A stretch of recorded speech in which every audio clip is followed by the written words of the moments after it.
भाषा किसे कहते हैं, इसकी कौन कौन सी विशेषताएं होती है, आज मैं इसका उत्तर ही आपको समझाने का प्रयास कर रहा हूं। तो देखिए, डॉक्टर बाबूराम सक्सेना के अनुसार जो भाषा की परिभाषा दी गई वहाँ इस तरह की है कि जिन ध्वनि संकेतों के द्वारा मनुष्य आपस में विचारों का आदान प्रदान करता है। मतलब इन्होंने बताया कि भाषा को इन्होंने बताया ध्वनि संकेत। क्या बताया?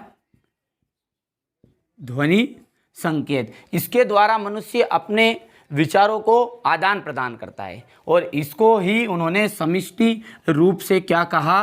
भाषा कहा। साधारण लैंग्वेज में देखिए, इनका नाम देकर बोले कि डॉक्टर बाबूराम सक्सेना के अनुसार भाषा की परिभाषा दीजिए, तो आपको यहाँ लिखना है। वैसे सिंपल लैंग्वेज में आपको मैं बता रहा हूँ, वहाँ लिखना है। देखिए, भाषा एक तरह का क्या है?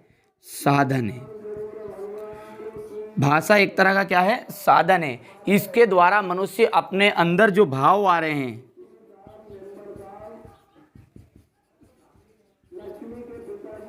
विचारों का प्रकट करता है। तो भाषा एक साधन है जिसके द्वारा मनुष्य अपने विचारों का या भावों का आदान प्रदान करता है। ठीक है, तो ये थी भाषा की सिंपल। देखिए, भाषा की विशेषताएं क्या हो सकती है?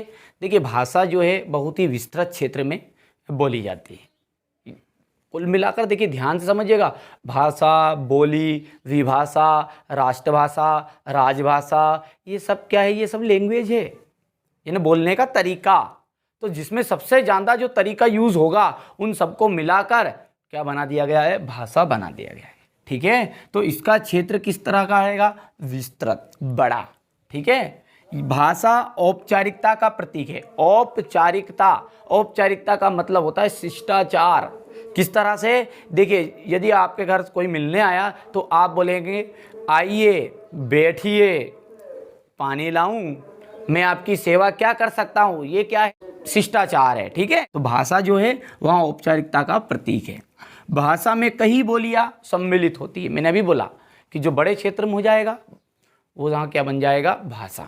तो भाषा में कई बोलियां सम्मिलित होती है। भाषा कठिनता से सरलता की ओर उन्मुख होती है। और जो भाषा में साहित्य रचना है, जो हमारे साहित्यकार उन रचना करते हैं, ठीक है, वो सबसे ज़्यादा भाषा के रूप में लिखी जाती है। ठीक है, तो ये थी भाषा की विशेषताएं।